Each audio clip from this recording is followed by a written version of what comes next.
and welcome back to the Orange and Brown Talk podcast. I'm Ashley Bastock here with Mary Kay Cabot. So Mary Kay, as we know, we are starting our little off-season series here called 23 Browns Questions for 23. And somebody tweeted a joke at me. It seems like there's more and more questions every year. It's so true. So this year we are doing 23 for the year. And we're just kind of, I think, going to go through these, topic by topic right now. So we're going to only focus on one topic this podcast. We'll hit you guys with more in future podcasts that we do. But Mary Kay wrote this one a couple of days ago, and it's all about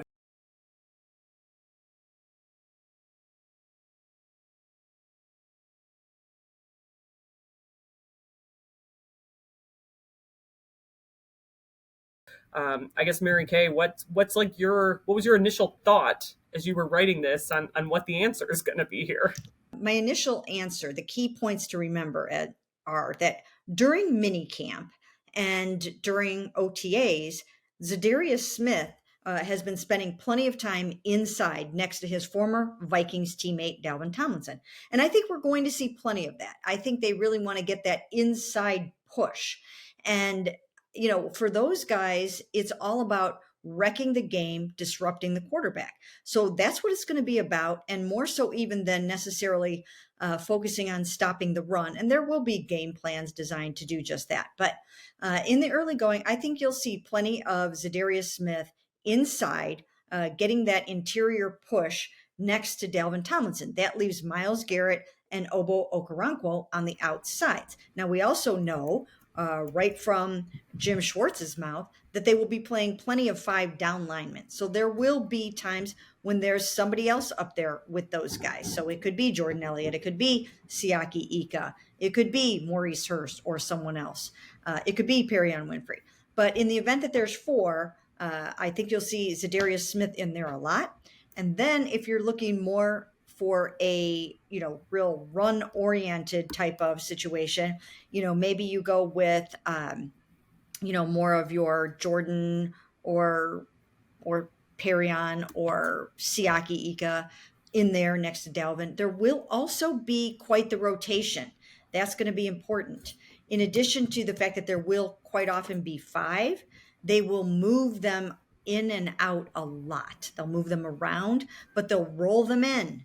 And that's to keep everybody fresh, so that in the fourth quarter, when the offensive linemen are starting to run out of gas a little bit, you've got super fresh defensive linemen coming at them on every single down. So you will see plenty of that.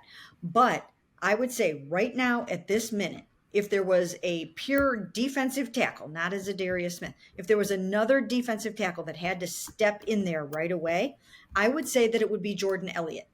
Because Jordan started 17 games last year. He didn't grade out really well, but he graded out, he didn't grade out well, but he got enough experience that he's probably going to be your top option right now, just as a pure defensive tackle next to Dalvin Tomlinson. So Siaki Ika still learning the game. Some of those other guys coming up the learning curve. I think Jordan is next in line. Yeah, and going back to the rotation piece of it, because I really think this is key. I mean, I think we've kind of seen that already. Guys have talked about it. I know when we talked to Dalvin Tomlinson 2 weeks ago, I forget, I can't remember if I asked him this question or somebody else in the scrum.